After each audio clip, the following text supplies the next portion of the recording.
really haven't seen the roam from these lanes until the 2v2 is halfway played out and somebody's limping away bleeding, and then they get there for the kill. So they have been actually giving each other quite a hard time in mid, not through kills, but through keeping each other there, keeping it well warded, and alerting their team if there is any roaming. So that's slowing these games down quite a bit too. It is. These mid laners haven't been able to make plays really on, I would say, either side. I think in the long run, I think Zamfir has done a better job of creating pressure. He's put more turret damage down overall. He's locked his opponent down a little bit more. And as we saw in Game 1, he fairly well carried that game on his own Ziggs. Now that Void's got the Ziggs, I want to see if Void gets to unlock himself and be useful here. Zamfir and Orianna the same way, has a lot of kill pressure. In general, Orianna makes ganks happen and has a heck of a lot of team fight pressure. So I want to see how these teams adapt moving in down the series. All right, so we have a 1-1. We're locked into the best of 3 here, and we're going to see the next 2 games. Somebody can take them straight. It would be quite a surprise. There's a lot of social media, a lot of people here in the studio saying that these teams are evenly matched right now. And this is why they're butting heads so hard. So we'll have to see if somebody can really take an advantage in the early game and run with it. So CoG already starting out with something very interesting. Now, it's going to be up to Zane King's hook and really quick follow-up. So the hook's going to land. Oh, now, can they get it? Quaz goes in. Oh, no, he does hook down. Can he get against the wall? He does get a beautiful slice and dice. Perfectly positioned on Zane King. That's really good there by Quaz, and that is why when you start the game, you don't just learn your skill at level 1. Quaz is like, oh, I'm going to die. So he learns slice and dice, burn the flash as well. But the reactions to play that one properly, good by Quaz. They're going to give the player that's given them a hard time the exact same thing. So they start this one off with a smile on their face, but they are not going to leave with just that. They want more. They want more smiles. Yeah, the cool thing about that invade right there is it gave them control. There's no way Curse would re-engage and pressure them out of this lane because they literally couldn't get 5 people there in time with health bars. So CoG got wards wherever they wanted them. They get control over the bottom jungle, and that's a really good thing for CoG. That's a quick audible called by Curse as well. We see Quaz moving up to the top lane, so they quickly teleport CoG to the bottom. This is going to switch up what they wanted in the early game here, so we'll see if it goes in their favor. Whoop. Yeah, that's okay. Actually, it's still yours. good for CoG. Yeah, they use their trinket wards to spot everything and say, all right, we're not getting invaded. Smart choice by Zekent to make sure that invade really was working as they expected. This actually allows I Will Dominate to trade red buffs regardless. It's actually not even that bad for Curse overall. Yeah, it just takes it out with Smite, no big deal. Problem is that Dominate is still kind of waiting around in the enemy side of the map, and the thing is they know what Dominate's up to. So there's a chance he gets stabbed partway through this game. That red is still hanging. We'll see if they try to pressure. Ziploc has made his way off, and they'll be good. Cop holding this mid lane, so this is going to be one of the first, or mid lane, holding the middle of the lane. This will be the first time we see them match up. So neither CoG or Curse have the ability to incorrectly push the lane and give the solo laner an advantage. Yeah, it seems like it's going to be pretty safe right now, honestly, on all sides. We finally have a 2v2 and a 1v1 for the first time this series as well. This is going to be one to watch for because the very pregame, a lot of people said Cop and Zekent was a pretty strong duo lane. They did well in most matchups here. I want to see if that actually happens, especially because Draven Annie is such a strong lane. I would be surprised to see Curse lose this, but this is the first real test to see whose duo lane just is stronger. So Quaz now against Chris really won't be able to build health because that's just going to help Chris kill him. Yeah, so I can see him sustaining with Ravenous Hydra and just trying to lifesteal tank everything. The way you kind of fight an Elise is you don't wait for her to run out of mana. It doesn't really work. You pretty much just like clear the waves really fast. You actually shove really hard and then recall. And then shove really hard and recall. So you don't miss many minions. You also sustain back up. Avoid's in trouble. Oh, satchel charge to get out of that one. Ziploc getting a little extra damage on the side. Okay, so not too much miss. So yeah, so Quas can play a heavy push game with Ravenous Hydra, which is what he's going for there. His first buy, a very early buy, is a longsword, a ward, and a potion. So he's going to say, look, I don't want to get ganked by the Chris Ziploc combo, and I am going to go for a team out. I am going to try to shove the lane constantly against Chris and not take constant poke. Seeing the movement just under mid lane here of Dominate. And we would be there for a counter, but Ziploc looks like he's going to head over, clear out his red buff, get that finally situated. And we'll see where he decides to go. Nothing coming from Dominate, nothing coming yet from Ziploc, so it leaves the lanes to be determined by just the players in that. Cop and Zekent, 25-21 on that lane, so everybody's really just playing this one out. Like I say, hard hats on. Nobody's trying to push the limits just yet. Not really, but the mid lane's actually getting kind of interesting. Voyboy's winning this lane matchup. Despite getting pressured out by the enemy jungler, he's putting some pretty decent damage onto Zamfira. And I feel like Voy's going to start to be able to create pressure here. The one thing I talked about with the way Coast played this lane throughout their practice games is that you can really push them out of lane with Ziggs, pull your jungler in, and with someone like Mundo with Masochism, you can put some very real damage on an enemy turret and create pressure on structures and unlock mid lane as this like, well, we're going to kill your turret unless you react to this and force CoG's hand. Quaz gets hit up quite hard. Did not get through anything else, so when they get sliced out of this one, are they going to go into the turret? Dominates right there, putting himself a human shield between himself and Quaz. But the first blood goes to Dominate. He gets it, and it is going to be the pickup by Chris. Wow, right place, right time by I Will Dominate. It was a good gank by CoG to recognize Quaz's flash was still on cooldown from that level 1. It's just coming back up in the near future. Whoa. Oh, this pull though. Threads the death sentence in. Cop forced to use the barrier right away in the situation, then the flash seeing the follow-up damage. And they are going to be safe on that one. CoG grabbing an advantage in the bottom lane. Yeah, it's going to be a couple of Summoners burned. I like that play. Very good hook there by Zane King. And, well, looks like the duo lane, even with a slightly weak lane like Sivir, doing a great job. I like that. It's great to see a team doing well together when you only grabbed members 3 to 4 months ago. Teams that people that haven't been playing with. Valkyrin was out, Zane King was in, and he's really been just gelling with the team so well, and you can see it in these games. Yeah, it's really good for these guys being able to put the lineups together, because we've seen so many teams switch lineups throughout the offseason and then have to make it all work so quickly. Gambit even said themselves, like, yeah, getting him back was just so, getting Edward back was just so useful for us. We'd played with him for so long. Yeah, that synergy does matter, and these teams, of course, will continue to improve. But this is when they're tested, is right here. Still fresh lineup, but they got to make it work right now. It's a best of 5 freak. It tests more than just that physical. It tests the mental. You have to stay positive the whole time. It's something Korean players live off of. There can be no negativity in your gameplay because then you kind of feel that something won't happen. And when you always know you can, move on forward. And right now, Curse is looking to get another win off of what they did last game. Chris didn't really want that fight. He went in, but he didn't want it. Yeah, just kind of going for harass. I mean, all the spider form abilities are free anyway, so anytime you can press the buttons to mess with your opponent, maybe deal a little bit of damage, there's really no lost resources there, so Chris can be happy to spam right now. But of course, the junglers are looking around, still trying to create pressure. The bottom lane is very volatile. Both these AD carries can put out a lot of burst damage with Boomerang Blade or just with Draven being Draven.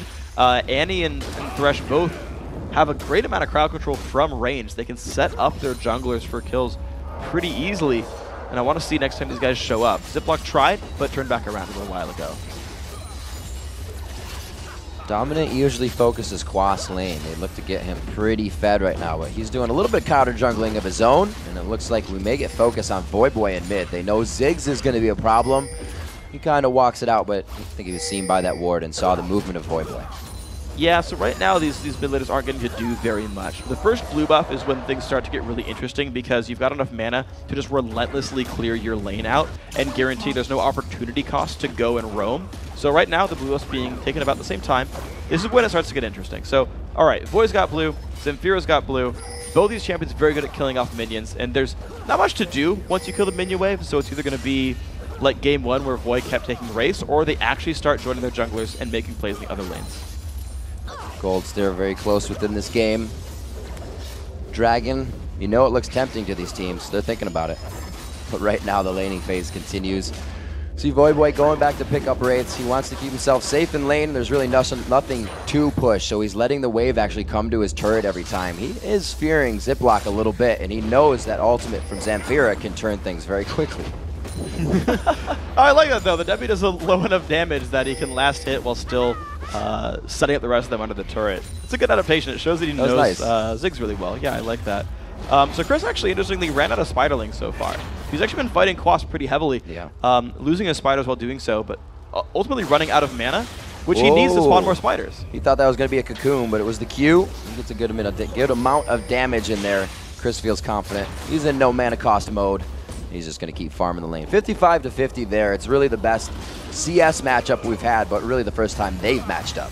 Yeah, exactly. These lanes have actually gone very equal in the head-to-head, right? 7 minions different in the top lane, 8 minions different in the mid lane. just now 7 in the duo lane down here, and of course now it's Cop's turn to go by. So the sort of stagnant, hey, the landing phase is happening, isn't changing very much, with the exception of I Will Dominate. He's had a couple of successful counter jungles into Captain Ziploc, largely due to Ziploc looking for a gank, getting spotted by a ward, and turning back around. Again, we see Curse with heavy ward coverage. It's allowing this. Aggressive wards into the enemy jungle. I'd say Quas is getting focused just a little bit. He does have that ultimate up. He throws it down, but he's forced to flash as well, keeping himself safe all the time. He's really costing CoG a bit of time that they want to use somewhere else. Yeah, they're spending a lot of effort on him, though I think I like that choice by CoG, because we kind of identified that the best playing player right now for Curse has been Quas. If you shut that guy down, right, that mid-series adaptation, shut down the best player, you just do so much for your team. It really helps you to continue on and have a lot of presence in the mid game, because the star players aren't doing anything right now. Unfortunately, those ganks aren't working just yet, but it burned Quas's flash. They've got another 4.5 minutes to try again. I can see it happening. Ooh, the ping's going down for Dargon. Yeah, that's Dragon. They're going to be going for it. We'll see Voyboy really moving himself around, farming out these camps. He just went for white, and he's actually keeping up with Zamfira. Now just past him, but Zamfira is doing the same thing. So these guys are adapting to knowing they can't roam because there's too many wards, and just farming the heck out of their jungles. Yeah, so they're going for that like Season 2, Season 3 style, be a gigantic mid laner with a whole bunch of money. The interesting thing, though, is Zamfira has a very different build from most other Oriannas. So he rushed an early tier. Normally the build is like Chalice, Death Cap, like Void Staff, Zonias. Like those are the 4 items you tend to go for. Of course, the Chalice becoming an Athenians. Well, Zamfira says, you know, the only mana item I want actually is a Tear of the Goddess, and I'm going to go towards what I'm guessing is Haunting Guise as an early damage item, and going for like a Magic Pen sort of build. You lose some CDR, but you actually gain a lot of extra damage not going for Athenes. It's not a very high damage item, so I want to see how Zamfira's item build pays out here, because he will be bursty at the end game. Looking at some other inventories, Ziploc going for the Crusher Eyes build. It's pretty normal. He buys the Dorans, but you like it. Undertow doing a good amount of damage as he comes into lane, kind of catches you off guard. We'll see what he kind of turns everything into, because right now Dominate is sitting on that Golem Spirit, so he is quite big with all the tenacity he gets from that. He's ready to move into these fights. He is, and all the lane matchups, like as we kind of get Dominate moving around the map looking to create plays, all the lanes are fairly equal in terms of item tiers. So anyone he goes to go fight is going to be on equal power, right? Like the dual lane right here, pretty much identical, both with BF Sword, Vamp, Scepter, and a Doran's Blade. They're actually literally identical. And, you know, kind of a similar situation in the mid lane, kind of a similar situation in the top lane. So it's not like one of these situations where Dominic could say, look, you have an item lead, I'll gank for you because it's a free kill. These guys have to create openings where there aren't any otherwise. They're fighting equal power champions. Very interesting communication there as if we were looking at the mini-map. Just kind of Quas moving down, and then he went back up. The pink ward really deterred anything from happening at that dragon, but they're still hanging out in mid. And nope, nothing's really getting pressured. Chris moving down out of lane, probably should be staying and pressuring that lane. Yeah, he's going to go back for it right now, and Quas is going to show up a little bit late. He'll miss just a hair's worth of gold right here, depending on how he last sits under turret. And this is kind of very different. So unlike in Game 2, where Chris was heavily denied in his 1v2 lane, and the duo lane of Curse tried really hard to deny gold and XP off of Chris. In the heads-up 1v1, you're seeing Quas play very defensively. He's playing towards the back. He's kind of hiding away, making sure he doesn't get pushed out of the lane. And you're seeing him kind of lose minions because of this, that Chris is actually winning that heads-up 1v1. Ooh, just gets it. Sweeper coming out. So it looks like they do get that on the support. It has not been switched over yet by Zane King. Maybe soon. He just threw down his Trinket Ward. So looks like he's actually going to be occupied with this fight. So not just yet. Bloodthirster to a BF Sword, and the Scepter coming out for nothing here. So he's not really getting that max damage on his Qs that he's looking for right now. Cobb's going to have a big advantage in these fights. He really is, and that BT keeps on stacking up. You're seeing the rotation come down from Zamfira. This could be very important. If Curse overextends, there's so much engage potential from Thresh or Orianna that CoG can just explode a fight out of nowhere. Curse has to constantly be aware of what Zamfira up to, because he can make us die. You can see more of the mid wards. Voyboy's ward right there, keeping sure Zamfira isn't roaming too much, and if so, he can communicate it. Dominate. Looks like they'll be hugging this bottom lane right here, but figuring they're not going to get the turret, they want the dragon. And they really do, and the thing is, I don't know if they're going to be able to take it as the problem, because there's not a lot of ward coverage for Curse. They don't see deep into the enemy jungle, and nothing here has gotten to already back and get his Bloodthirster, so there's no lead to use. They didn't rotate their top lane down sooner. Chris actually creating pressure on his own. This is a remarkably well-timed engage. Problem is he gets spotted out.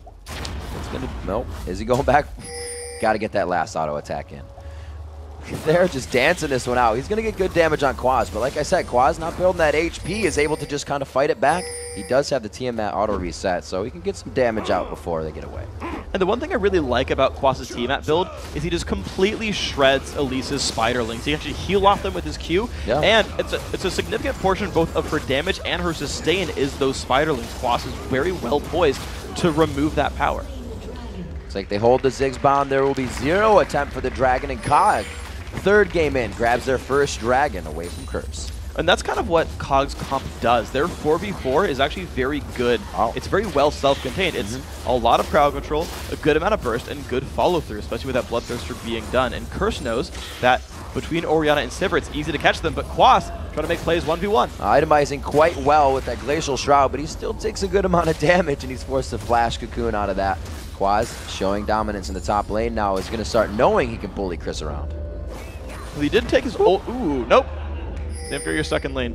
But Quas, here's the interesting thing though, is Quas burned his ulti to do a lot of that, and Chris has simply pressed E to disengage.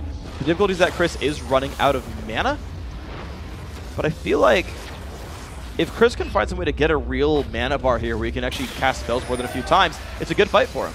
Could be Cocoon up. He has to switch forms and doesn't have that mana. Turns around so he gets the hit off the front of Chris on Slice and Dice. Very well played. Still loses flash for it though, which is really all that CoG could have expected to get right here. The rest of the team going in. Looks like Zane King is going to be the target on this one, but he gets himself out with his shield. It's going to be the Burning Agony, and one last swipe coming from Dominate. Very well played right there. Amazing spell shield by Nothing here to block the Timber stun and get himself out, but the problem is Thresh doesn't have a spell shield. And Curse is taking the initiative to go and dive and say, you know what, let's go for it. It was a very smart choice right there. When you have an initiator, that's what CoG should have done in game 2. Just start fights, find openings, go for kills. All right, this game picking up a little bit faster. 2-1 in kills already. We only had 1 kill by now for another 22 minutes. But the turrets are traded. It's going to be gold on either side. Oh, nothing here. That could exactly be the result of this. He will get the dodge. No, he flashes over the wall. Saves himself. Wow, and Cop could have flashed to chase it, likely would have gotten the kill, but had completely no vision in that lower jungle and chose the more safe option, which I really can't hate on. I think it's probably the right choice, but Quaz with no flash. Ziploc just keeps showing up here. Fancy moves by Quaz. He's all laced up and ready for the fight. Looks like they are going to get themselves back. Chris has been in this top lane with very low mana. He's kind of using whatever reserve comes back while the camera's not on him, and you can see the fights just aren't going all the way they need them to. They're trying again with Zekan on the roam right here. I don't think anyone makes any huge headway here until I Will Dominate shows up, making it into 3v2. We also have rotation from Zamfira, and it's going to be Zane King. He'll be janitor duty here if he even tries to get him. He's kind of undecided whether he wants to cover mid from Voyboy or go up to the top lane. Voyboy doesn't look for roam here. His ult's down, but it is on that blue buff, so a lot of potential could come out of this next fight, and CoG knows it. They're kind of hovering between what they should do. Yeah, here's the interesting thing, though, is CoG still, I believe, has good playmaking potential. Yeah. The problem is they've now left Cop alone in the bottom lane. No one is there at all to defend He's going to him. get a Nexus turret. Yeah, at least one. I mean, he's so close to it. But yeah, it's free farm that CoG's not stopping. Good choice there. Chris drops down just on the enemy minions in front of the turret, and Nothing here is going to be able to meet Cop in the bottom lane. We'll be able to shred out these minions as we saw Sivir doing it last game. He actually could still be going for the static shiv. He's quite far behind though, because Cop could be finishing this last Whisper quite soon. No, not at all. Almost. Almost down the red buff. Oh wait. Nope, they did. Dominate, yeah. Dominate on the other side. There we go, okay. Dominate, good job on the red buff grab. I wasn't watching for a second right there, but you're seeing this actually looks a lot like game 2, where Curse just simply slowly but surely outlaned their opponents and built some leads. The difference being that CoG actually is getting some pressure on dragons this time around, which lets them stay into the mid game a little bit better, but Curse are out pressuring the map because CoG still aren't forcing a lot. These mid laners still really haven't left their lanes very much. Yeah. And it's like, honestly, I feel like 6-item Ziggs is potentially a bigger threat in terms of damage than Orianna. And so in that case, like, the difference between the champions becomes a little bit better towards Curse's favor. Problem is, CoG can make plays off Ori so much easier. Same with Sivir. Oh, is the W just enough? Oh, they're going to go back into the fight. Dominate just on the backside. A very nice spell shield from Nothing here, and the kite is going to come in. Chris taking caught axe damage right now from Cop. And it's not anything he wanted. They back out of the fight. Quaz and Voidboy kind of holding down mid lane. And it's going to be, again, I think this is where the top lane gets left alone for quite some time, Freak. Yeah, I mean, it's the thing is, there's been so much effort put onto putting down Quas, and it hasn't turned into anything. Like, how many times has Ziploc shown up there, tried to make the play, and then, you know, they only burned the flash, or Chris missed the cocoon and it didn't happen, or Dominant was there to counter gank. Every single time, something stopped that from actually working, really. The one exception being the dive where they traded and Dominant got first blood anyway.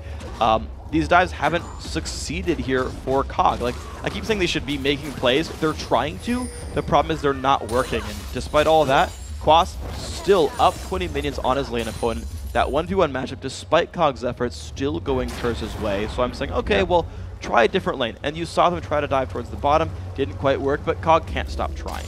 This is actually going to be a pretty big fight. Blue buffs just came up, and they're actually quite timed with Dragon here. So this is big. We can see that Zamfira's just presence in a lot of mid lane engagements has pushed Curse off. So this being around Dragon is really big for them. It is, and they've got the positioning. You've got actually Cop on the wrong side. This is... So Curse's best play right here, I think, is to actually create pressure on other turrets. To say, like, we can trade a turret for a dragon. Now, an outer turret is not worth as much as a dragon 20 minutes in, but at least it's something, and you're seeing that it forces CoG to step back. CoG feels confident, right? They're trying to cover all their bases, get the dragon, and stop the turret, have their cake and eat it too, and they're trying, but this might split CoG up a little bit too much. Curse now grouped up, could maybe get a free kill on someone out of position. They have position on Dragon, so it's Curse's entry into the fight. But remember, CoG was kind of in the same spot Curse was. And when CoG left the fight and came back in, they cleanly grabbed Dragon on a mental mind game. And it looks like it might even happen again here. The problem is Elise is kind of on the wrong spot right here. If Curse can go in hard, no, they're not going to do it. Dragon's picked up, and actually a very clean disengage by CoG. They completely swept. They didn't even completely sweep the ward control away. They just simply got the damage up there. But the mid lane turret's under siege. But even that's been controlled properly. Well done by CoG. Really great job keeping Ori mid. They didn't need the biggest amount of AoE that they had for the fight. And they hold this one down. Dominate with the rest of the team forced here to just kind of look at a turret they can take down with a few shots. But again, they pull themselves into a team that's heavily melee focused. They have to be able to show a lot of presence before they can walk up to that turret. Yeah, so good job then by Curse to keep the pressure going. CoG, I guess just Zamfira getting chunked was enough to scare him away, but it's so hard to push a turret when you're fighting an Orianna. She can leave the ball out there and shockwave you when you go for it. CoG flinching a bit there and saying, you know what, okay, we'll give you this turret. Still dragging for outer turret's worth it, but Curse are going to keep sieging, and CoG need to do something to stop this. 2-1 in kills. We had a bit of an aggressive flurry, but it slowed down. Everybody got cold feet. Leveling up Nothing, keeps himself alive with a nice Thresh shield. As Zane King doing his best to keep Nothing here on the front line of that turret push. Yeah, he's a little bit hurt, but he's got the bloodthirst to keep himself sustained back up. And now they're CoG feeling a little bit more comfortable. They've gone back and bought items off of the Dragon Guild. They all just picked up, so a lot of these guys spent all their money. And remember, the ultis are all available for CoG. They could go for a hardcore dive if someone steps out of position on Curse. A lot of gold sitting on Voidboy right now. He's got about 2,400. That's quite a bit, and they have been not controlling these fights, but able to make CoG think they're stronger, kind of push them off. It didn't happen so much with the Dragon, but you can see it there at mid-turret, and they kind of do it every so often. The items, I think, would do it a little bit better for them. Yeah, and the interesting thing about sort of CoG analyzing how strong they are is remember that 2 of their items on their mid laner are scaling items. They're still building up Tear of the Goddess, stacked 580 and 750. The Rod of Age is only at 6 of the 10 minutes that it takes right now to power up. So CoG, with a bunch of late game scaling items waiting to sort of empower themselves, even still have the presence to control dragons and fight for objectives. So this actually only gets better for this CoG lineup here. And already in the game, it's very slightly seen here, but look at CoG's kills and deaths again. None of the AD, none on the mid lane, and none on Chris, the people that need to be alive. They're doing it with the initiators once again, and if they can keep doing it, it keeps them up for the experience, the gold, and they're going to scale really hard. And keep in mind that Renekton does fall off more than most of the other conventional top laners there. Like, this is kind of like game 2 in the reverse, where realistically, CoG can kind of like just wait out the team comps here because they're not that focused on having nothing here be super well positioned and like hide away from a bunch of diving bruisers, right? You've got a Sivir ulti and an Orianna. It's going to be pretty easy for Sivir to kite away from Mundo and Renekton until their ults time out. Meanwhile, Orianna is just doing so much work, tossing CC out there, putting up resistant damage, and it's going to be a scary situation for Curse. That's why you saw them siege a little while ago. They're kind of trying to put the pressure on in the mid game here and use Voyboy's Ziggs. I mean, he's got 300 CS. He's doing very well. Use Voyboy to get this game rolling. 100 bonus mana off of Seraph's Embrace as the Archangel Staff has been finished up by Zamfira. Like you said, really putting out the plays for his team. And you can see he is actually already focusing on home guard. So if he's ever not in the fight and back at base, he knows he needs to be with his team. A huge factor in the crowd control and the fight initiation. Quaz coming on the backside of Chris here. They're going to go high five at the Tri-Bush. And it looks like Chris is going to be locked up quite hard here. He gets the stun. Oh, he goes on the other side. Very nice. Zkent was his out. That is not going to be enough to kill him, but Dominate with the ulti down. A little bit of a speed boost here on the hunt could be enough. Oh, good guy, nothing here. That was really, really well played right there. Chris also had the Spiderlings behind him as well, which blocked the first attempt by Dominate to Cleaver. And as Dominate chased through, nothing here, made the really good choice in the middle of that one. Spell shielded a bit early, but it worked out, and that was all kinds of a wonderful play on both sides. Now, Zamfira has finished his Archangel Staff. He's most of the way to Seraph's. That champion is starting to really, really unlock. And as soon as he adds, I'm going to guess, a Void Staff next, he's going to start chunking the tanks. Kindle Gem picked up on Quas, not trying to get too healthy so Chris can take him down. But he knows what he needs to build. The lanes looking quite even right now, so nobody has the advantage there. 3-1 in turrets, however, so the vision increasingly going in favor of Course. Of course. As they move into the jungle. So that's going to be easier entry to the buffs, easier entry to what they need, and possibly the Dragons back that they really took for the first 2 games. Absolutely here. So let's see, Chris, can you get the siege going? Because there's a bit of a clock on you guys right now. Voyboy, I think on something a little bit more comfortable. He's actually securely winning his lane in terms of minions. He's actually had some real pressure on the map. He's been integral to some of these pushes that Curse has been putting down. So finally they found a champ for Voyboy that works well. And that's important because, again, even after this game, there's still at least one more to play here. So Curse has to keep that in mind. As does CoG, where Voy's actually been useful finally in this series. That is important. But, you know, I still think the clock is on a little bit here for Curse. And what kind of play are they going to make? I think the siege game is still good. It's just hard to siege against Orianna. And it's hard to siege when you really don't know what the other team brings to the table. In the first game, we had fight kind of after fight. They knew what damage they were doing. In the second game, no one killed each other, and that's what's happening again. There's power in both inventories, but everybody's afraid because they haven't seen the result yet. So it's kind of just the we are right now. We can sit here and we can farm.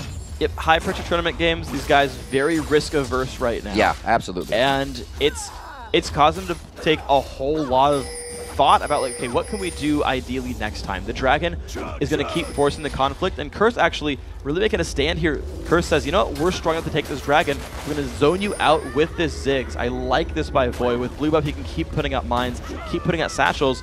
Curse should have decent position here. They want to force this fight. This is exactly what they need. They have the AoE for this. On the hunt, Ragnarok coming in. Zkent right in the front line. Does he get Timbers out? Yes, he does. But is it going to be enough? Zkent falls just after. Chris is actually turning tail here with Zamfira. Not much damage from that shockwave onto Cop, and he is not deterred from the fight. They start to pursue into the jungle, also taking down nothing here. Zamfira, the Burning Agony is on. The shield is there, though. The Seraph's Embrace is not finished, or it was, but it's not going to be enough. 1,258 gold from Cop's passive on that kill. Dominate specifically stopped chasing to give that one away. And the hardcore engage comes through the mines. The problem is they don't kill Zkent really in time. He survives the initial engage and lets the counter engage happen right here. So at this point, you have an untouched AD carry just putting out damage. The Orianna Shockwave, it comes in too late to stop Cop. You've got Draven, pretty much the highest DPS champion in the game. If untouched, untouched. That's gonna happen to you. Here's the money shot. Bam! 302 plus 1258. Dang. Yeah. So much gold in the pocket.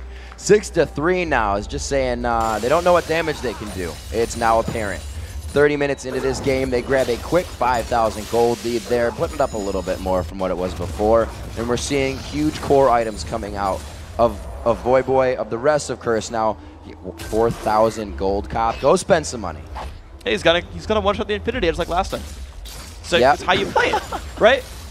That's so Draven right there. Just, look, buy some items, cash in 2 grand, buy an eye-edge.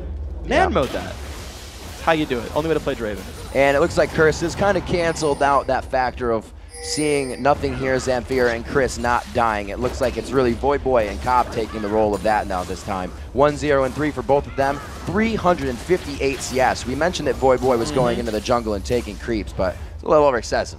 He's got a lot of money. This is full Frog in Season 2 style. And what I like here from Voy is he's going towards a Lich Bane. The Sheen's already done, but this says, yep, we really, really are going to siege your turrets down. And a Ziggs with his passive and a Lich Bane on does so freaking much damage to turrets that CoG's going to have to actually force the issue here, even though they're down 4,000 gold. Once Lich Bane's done, they can't let Curse siege. Curse will just demolish their turrets. And the fight initiation is scary. They got someone that they wanted. They got Zkent, but he got Tibbers out, which continued to do damage. So that initiation has to be perfect. What could that be if Zkent isn't even the right target?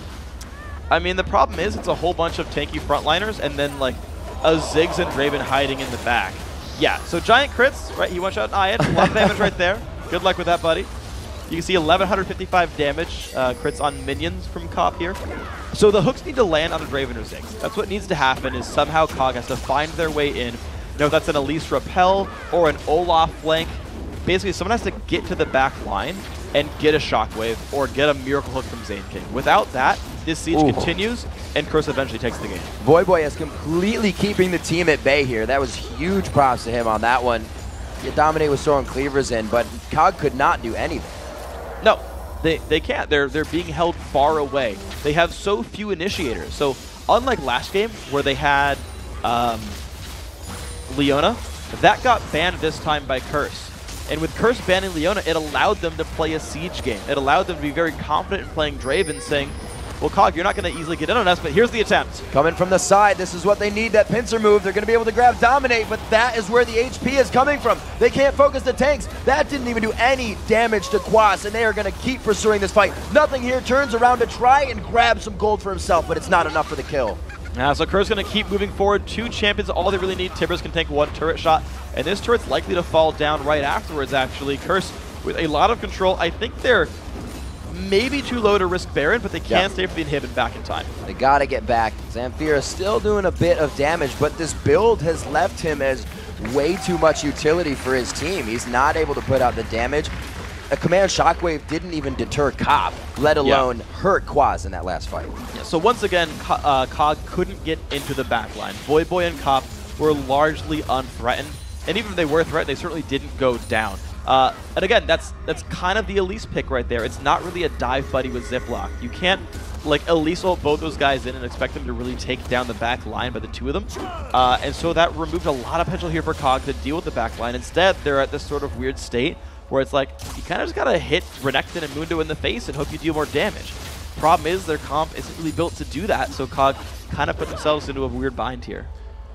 See, looking at the inventories, take a bit of stock here. Cop finishing, Voyboy rather, finishing up the Lich Bane. You can see real pain coming out of that. 2-0 and 4 for him. Cop, 2-0 and 4 as well. Those two doing very well for their team. Overall, both sitting with 13,005 in their pocket, and it's 3,000 gold or 2,500 more than anything on the side of CoG. So these fights should be swift in the favor of Curse, and I think this is really what the voters expected when they were voting for Curse, standing behind him. Exactly. These two guys have put up, have gotten better and better, I think, throughout the series, Cop and Voyboy together. So Quas got so much pressure put onto him that he is, I wouldn't say underperforming, but certainly held down this game. You mentioned the gold leaders. Quas is definitely 4 grand behind his teammates, but they've got enough backline to carry it through. Ooh, getting a little antsy there. CoG going in again. Draven coming from the outside with the blades, and it looks like Cop will not be able to get into the fight just yet. We'll have to see how this plays out. Quaz very controlled on that, as well as Dominate. Last time Quaz probably would have gone into that fight, but these guys are totally communicating and definitely have the upper hand. Dominate's going to be able to chase this down. No, the flash goes out. The Lantern, Thresh Express back to safety. But they're still maybe chasing through. Nah, this is going to get them out here. But again, Curse is the team in the lead, and they've done a bunch of damage. They can start going for objectives again, whether that's a side lane turret or a push for the Baron. Looks like they may have an upper edge here, enough that they want that Baron. They put down a whole slew of wards. Looks like Ziplock's able to dodge those out. They are going to hold him at bay here. It may be an attempt, but this is going to be scary if they want to try to get back in. Ziplock is just on the outside, but he's got Ghost. Well, they can try again for the steal. With the Lantern, it wouldn't be that unsafe, but no, it's going to be quickly taken down. CoG a little bit gun-shy and trying to face check that. They know they could be jumped on by a Flash Timbers, for example, and that could have spelled a number of kills. So this is CoG saying, okay, we'll give you the chance at Baron. We're not going to throw an entire team fight at you as well. We'll play again for another day. But now CoG have to survive a siege against Baron buff. That's going to be hard. That's not what you want to see. Dominate definitely playing a lot stronger of a Mundo that came out in the first game. They've gotten this going, and we're seeing how they're using that advantage. Curse was really stalled out, and I think they did it to themselves in the first game. And like you said, something has changed.